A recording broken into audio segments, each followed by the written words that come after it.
मित्रांनो, आपल्या वॅगाबॉन्ड मॅक ह्या यूट्यूब चॅनलवर आपण बरीच हेमाडपंथी मंदिरं बघितली आहेत, अभ्यासली आहेत। मूळतः नागर शैलीतली ही मंदिरे शुष्क सांधी पद्धतीने बांधलेली असतात। अतिशय वैशिष्ट्यपूर्ण रचना असलेली ही मंदिरे अतिशय सुंदर असतात। अनेक प्रकारचे नक्षीकाम आणि मूर्तिशास्त्राचा वापर सढळ हाताने ह्या मंदिरांमध्ये केलेला आपल्याला दिसतो। अशाच एका हेमाडपंथी मंदिराचा मागोवा घेत आम्ही पोचलो थेट सापुतार्याच्या जंगलात।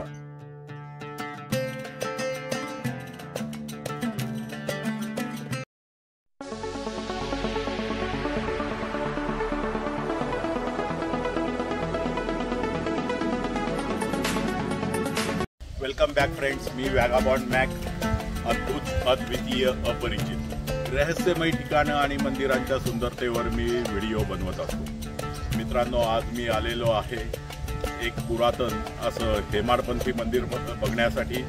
हे मंदिर सापुतार्यापासून खूपच जवळ आहे। साधारणतः 12व्या-13व्या शतकामध्ये ह्या मंदिराची निर्मिती झालेली असावी। देवळी किराड किंवा देवळी कराड असं ह्या गावाचं नाव आहे, जिथे हे मंदिर आहे। माझ्या मागच्या साईडला तुम्ही हे मंदिर बघू शकत असाल। तर चला या मंदिराचं दर्शन घेऊ। शंकराचं मंदिर आहे, महादेवांचं मंदिर आहे, त्यामुळे महादेवांचं दर्शन घेऊ आणि या व्हिडिओला सुरुवात करू।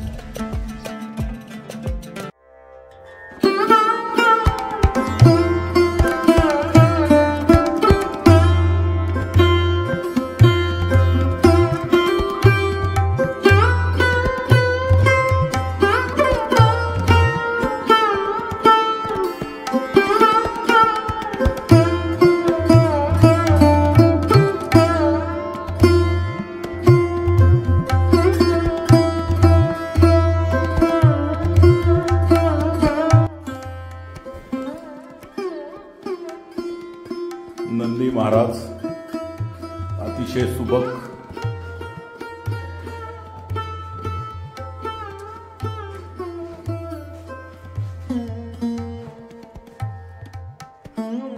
एका देवडीमध्ये श्री गजाननांची मूर्ती आहे।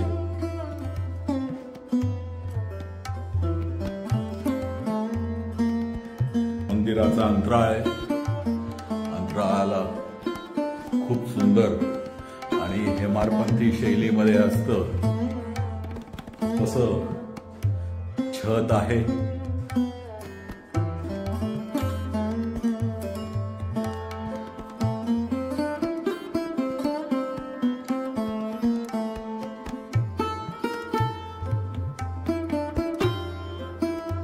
छताच्या भिंतींवर जागोजागी कीर्तिमुख कोरलेली आपल्याला दिसतात। बाकी मग नक्षीकाम आहे। नक्षीकाम साधक जरी असलं तरी ह्या भागामध्ये हे वैशिष्ट्यपूर्ण मंदिर आपल्याला बघायला मिळतं। मंदिराला असलेला हा खांब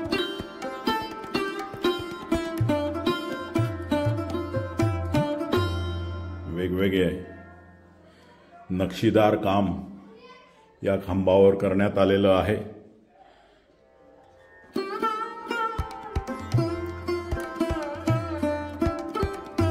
हे देवकोष्टक, ज्याच्यामध्ये श्री गजाननांची मूर्ती आहे।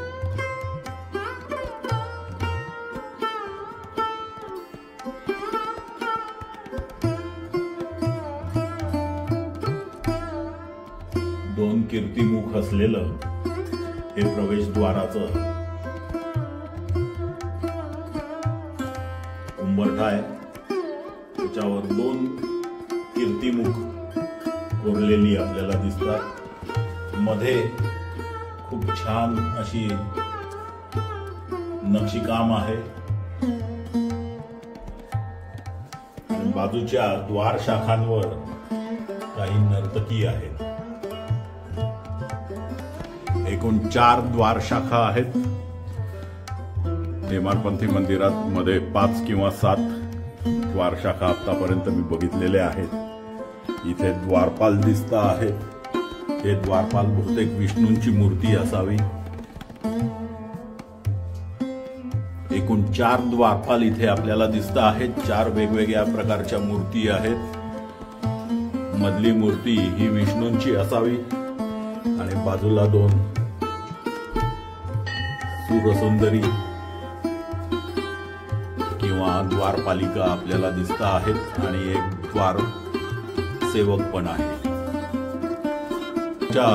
ललाट बिंबावर इथे सुंदर नक्षीकाम आहे, पण काळाच्या ओघामध्ये त्याच्यातलं अर्ध नक्षीकाम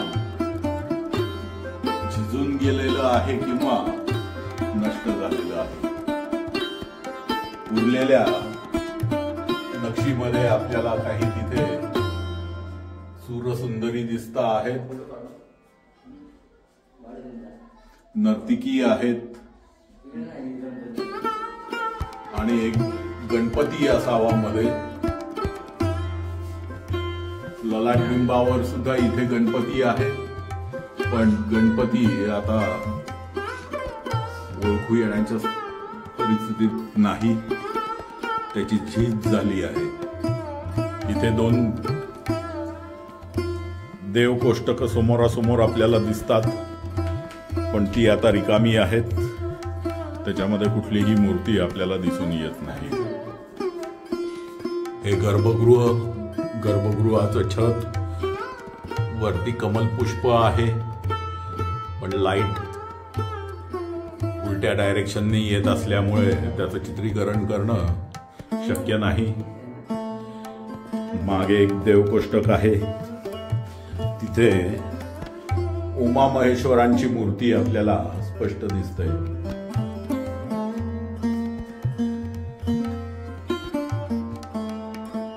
कुठल्याही हेमाडपंथी मंदिरामध्ये असावी किंवा असते अशीच ही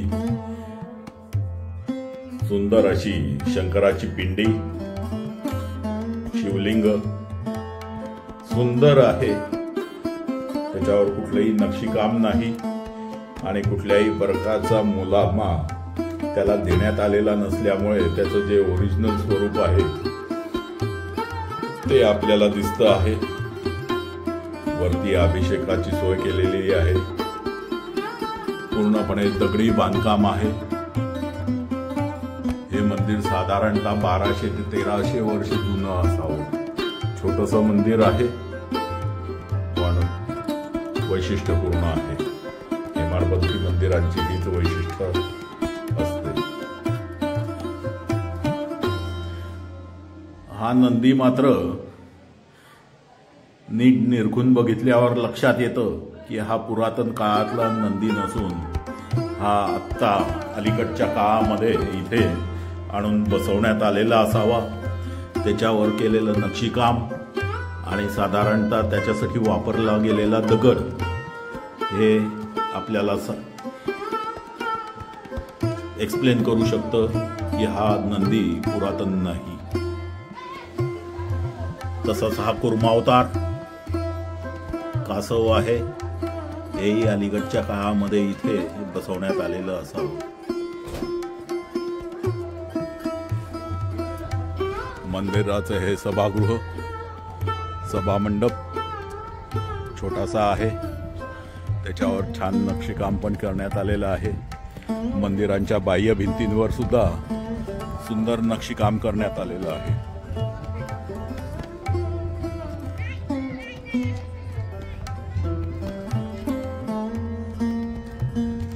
मंदिराचं छत मात्र खूप सुंदर आहे. हेमाडपंथी मंदिरांमध्ये ही वैशिष्ट्य असतात. 4 उपकळस आणि एक मुख्य कळस, ज्याला आपण विमान म्हणतो, ते आपल्याला इथे दिसून येतं. साधारणतः ह्या मंदिराची शैली ही जैन मंदिरांसारखी आहे. नक्षीकाम सुद्धा जे आपल्याला इथे बघायला मिळतंय ते जैन शैलीतलं आहे. जैन मंदिरांमध्ये साधारणतः असे नक्षीकाम आपल्याला बघायला मिळतं. अतिशय सुंदर मंदिर आहे.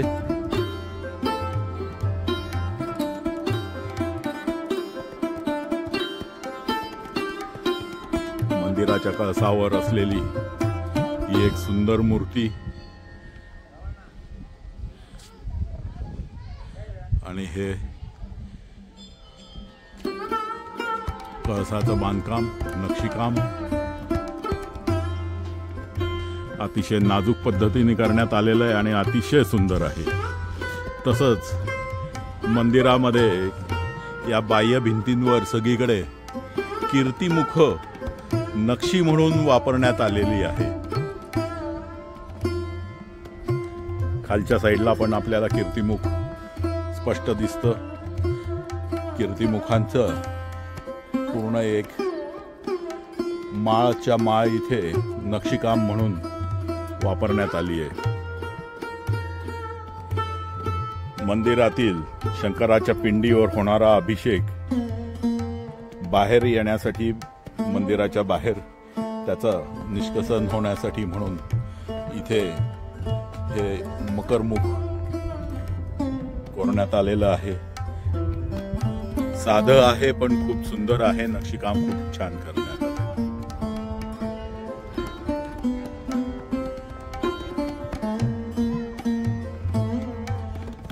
बाह्य भिंतींवर असलेलं नक्षीकाम, मंदिरासाठी वापरलेला दगड आता जीर्ण होत चालल्यामुळे त्याच्यावरचं नक्षीकाम पण जीर्ण झालेलं आहे.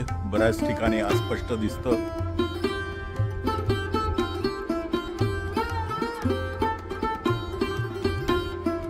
मंडपासमोर आता पत्र्याची शेड टाकण्यात आलेली आहे. त्यामुळे भाविकांची जरी सोय होत असली तरी मंदिराचं जे मूळ सौंदर्य होतं ते कुठेतरी नष्ट झालं आहे.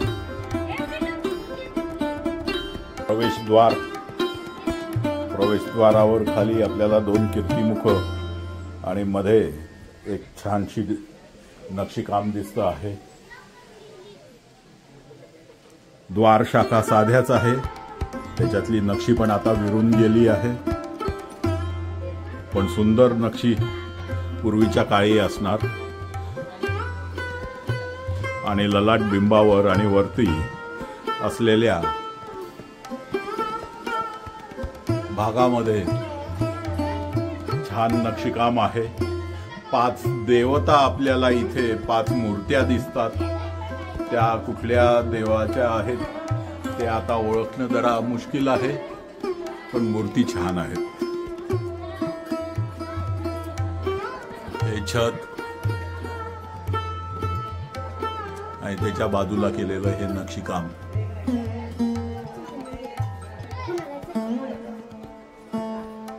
त्याला आधार देणारा हा स्तंभ, त्याच्यावर नक्षीकाम पण आहे, पण ते आता जीर्ण होत आलेलं आहे.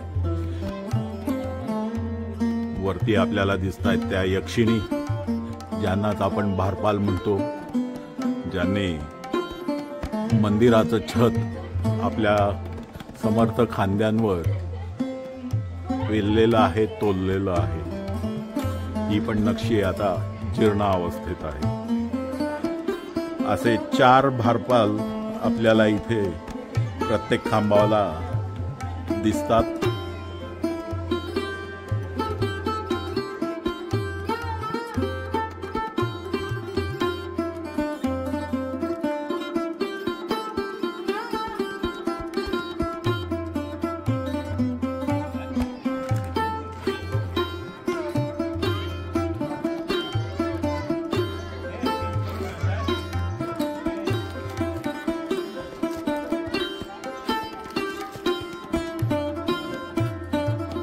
देवळी कराडला कसं यावं त्याची गुगलची लिंक, गुगल मॅप लिंक मी डिस्क्रिप्शनमध्ये दिलेली आहे. आपण जरूर चेक करा.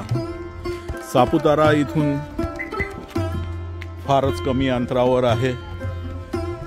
जास्तीत जास्त 15 किलोमीटरवर सापुतारा असल्यामुळे नाशिकहून सापुताऱ्याला जर तुम्ही जात असाल तर ह्या मंदिराला जरूर भेट द्या. आदिवासी भागातलं हे मंदिर असल्यामुळे ह्या मंदिरामध्ये कायमच आदिवासी बांधव दर्शनासाठी आलेले आपल्याला आढळून येतात. आम्ही आलो त्या दिवशी परभणी भागातनं काही आदिवासी बांधव इथे लग्न समारंभानिमित्त इथे दर्शनासाठी आलेले होते. हेमाडपंथी मंदिरांवरची अशीच नवनवीन व्हिडिओ आणि नवनवीन मंदिरे बघण्यासाठी या चॅनलला सबस्क्राईब करा. हा व्हिडिओ जर आवडला असेल तर लाईक करा आणि आपल्या मित्रपरिचितांपर्यंत जरूर पोचवा. परत भेटू अशाच एका नवीन व्हिडिओमध्ये. तोपर्यंत काळजी घ्या. Take care and good bye.